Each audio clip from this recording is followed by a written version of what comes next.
Ça se fournit en fait au fur et à mesure des années et voilà quoi, donc c'est pas que les langues quoi. Chose que je savais pas du tout moi à l'époque. Hein. Hola, me llamo Ludovic, tengo 22 años y estoy en el tercer año de mi licenciatura de LEA en Nantes. Hello, my name is Ludovic, I'm 22 years old and I'm in the third year of LEA in Nantes. Ciao, mi chiamo Ludovico, ho 22 anni e sono in tercer anno di LEA di Nantes. Je m'appelle Ludovic, j'ai 22 ans, je suis en troisième année de LEA parcours trilingue à Nantes. C'est langue étrangère appliquée, donc c'est un parcours dans les langues étrangères. Donc on va apprendre beaucoup les langues, améliorer ses niveaux de langue, mais c'est aussi une langue étrangère appliquée, donc tu vas appliquer dans des matières, dans l'économie, dans du marketing, dans du commerce. Principalement tout ce qui va tourner autour du tourisme, de la traduction, c'est assez large. En LEA, tu t'inscris sur Parcoursup pour la première année, et à partir du moment où tu as fait un bac général, tu es accepté assez facilement quoi. Anglais LV1 c'est obligatoire dans toutes les facs de France, quel que soit ton parcours, ça change pas. Tu vas avoir du renforcement sur la grammaire, sur les trucs comme ça, un petit peu ce que tu fais au lycée, un peu plus poussé avec quelques petites matières. Moi j'avais droit constitutionnel, droit privé, marketing, des petits trucs comme ça, qui représentent à peu près un tiers de tes matières. Donc la première année c'est quand même plus axé sur les langues, c'est plus sur vraiment des bases solides sur tes deux langues que tu fais, parce que tu en fais deux minimum dans tous les cas. Et en fait, que ce soit de la deuxième ou troisième année, plus tu avances, plus tu vas avoir de matières d'application. Là, cette année en troisième année, c'est 50-50, hein, clairement. À partir de deuxième année, tu as plus de matières comme ça, qui prennent plus de coef.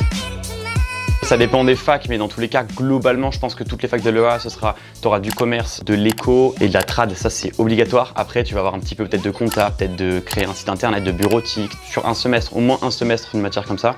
C'est très très large. Enfin, l'EA, c'est quand même de manière générale une licence internationale, parce qu'on t'apprend à comprendre le monde, que ce soit l'Union européenne, tout ce genre de trucs, les relations internationales entre les pays, etc. De par les langues, de par les cultures, mais aussi le monde actuel, la géopolitique, etc. Du coup, tu as trois types de cours. Tu as les cours magistraux classiques, donc ça va être les grosses matières, civilisation, donc politique, histoire des pays. Ensuite, tu as les TD. Ça, c'est quasiment tous les autres cours de langue, traduction, langue de spé, grammaire. On a beaucoup de TD, je pense, par rapport à d'autres licences. Beaucoup de TD, évidemment, c'est des langues, donc c'est compliqué de pratiquer quand t'es 300 dans un amphi. Donc beaucoup de TD où t'es entre 15 et 30 personnes. Donc les profs te connaissent, t'as l'assiduité. Si tu loupes 3 cours, t'as moins 5 sur la note finale. Donc faut être là. T'as beaucoup d'interactions, que ce soit, comme je disais, les pratiques orales, où là, en fait, on va t'interroger, on va te demander donne ton avis en anglais, en espagnol, en italien. Par exemple, en cours d'espagnol, on a étudié la chanson de Shakira. Voilà, tu vois, c'était le débat, la diffamation contre la liberté d'expression, tu donnes ton avis, donc voilà. Après, que ce soit les traductions, où là chacun donne son avis, etc. Parce que c'est une traduction, c'est pas quelque chose, pas mathématique, c'est pas faux ou vrai.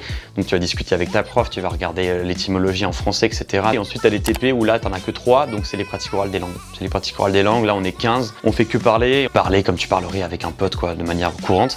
Et là-dedans, on doit faire des courts-métrages, un peu des trucs à la con, des trucs humoristiques, etc. Mais voilà, en espagnol ou en anglais. T'as quand même pas mal de petits trucs qui tournent autour de l'audiovisuel. Moi, cette année, je devais faire des doublages aussi de films, de scènes et tout.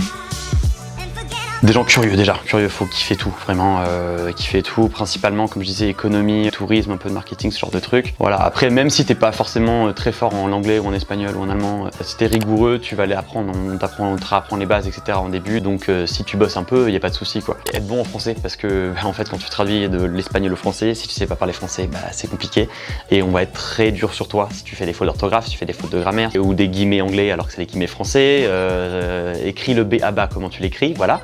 Ce genre de trucs, donc le français est ultra important. Aimer le travail en groupe et savoir choisir les gens avec qui tu travailles, quoi, parce que sinon t'as beaucoup de travaux de groupe. Là, ce semestre, j'ai dû en avoir peut-être 10 ou 15. T'es tout le temps avec des gens pour faire des courts-métrages, pour faire des dialogues, pour faire des résumés d'articles, pour faire toutes sortes de choses. Donc choisis bien les gens avec qui t'es, parce que des fois, moi je me suis retrouvé sur pas mal de trucs où je devais rendre 4 projets de fin de semestre sur 2 jours et je tout fais quasiment tout seul à la fin. Donc faut vraiment savoir avec qui tu te mets, parce que ça peut être grave déterminant de ton semestre.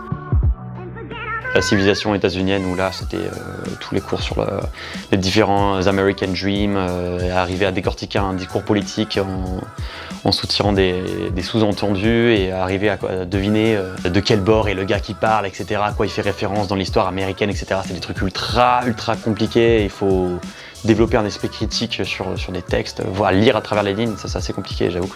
J'ai pris 5. Ouais, voilà, chose qui arrive. Moi, ce que je kiffe, c'est les pratiques orales parce que j'ai appris les langues pour les parler. Surtout que les pratiques orales, c'est avec des natifs, c'est toujours avec des natifs, donc avec des Sud-Américains, des Espagnols, des Britanniques, des Anglais, des Italiens, selon les langues que tu choisis. Et c'est trop cool, quoi. Tu peux déconner avec eux, tu peux dire des conneries, tu parles comme tu parles à un pote, quoi, limite, parce qu'ils ont entre 25 et 28 ans, tu vois. Tu vas boire des coups avec eux à la fin. Enfin, c'est ultra bonne ambiance. C'était vraiment en mode, tu parles la langue comme tu la parlerais dans la vraie vie. La plupart des profs, c'est des profs agréés, etc. dans les écoles les CM ou les TD. Et en TP, par contre, sont des lecteurs donc, qui ont des contrats de 2 ans, qui sont impérativement natifs et qui vont t'enseigner la langue, donc le parler courant, etc. C'est cool parce qu'ils sont quasiment ton âge, ils vont te parler comme ils parlent eux, tu vois, avec leurs potes, etc. T'as vraiment presque une relation de pote, tu vois. Le but, dans tous les cas, c'est que tu parles. Donc ils vont tout faire pour te faire parler, même si peu importe ce que tu dis, ils vont te faire parler. Donc ça, c'est vraiment cool, c'est super ludique, c'est super marrant, c'est que des trucs sur la culture actuelle, tu vois. Ils vont te balancer, je sais pas moi, même des trucs qui sont à la mode en Espagne, en Amérique latine, au Royaume-Uni.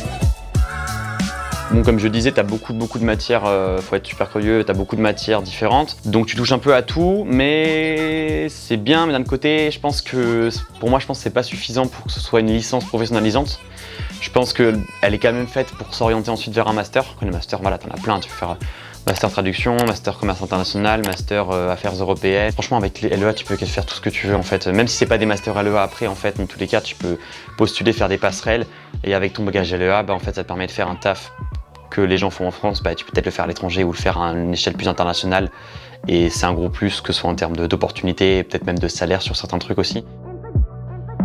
Alors pour moi, changement de plan du tout, enfin je vais arrêter LEA dans tous les cas. Peut-être que je reprendrai un jour, mais là je pars en Amérique latine je pense pour m'installer et faire une petite vie là-bas, quoi. Un diplôme français c'est très reconnu en Bolivie, en l'occurrence en Amérique latine en général, donc ça c'est sûr que ça va être un gros plus.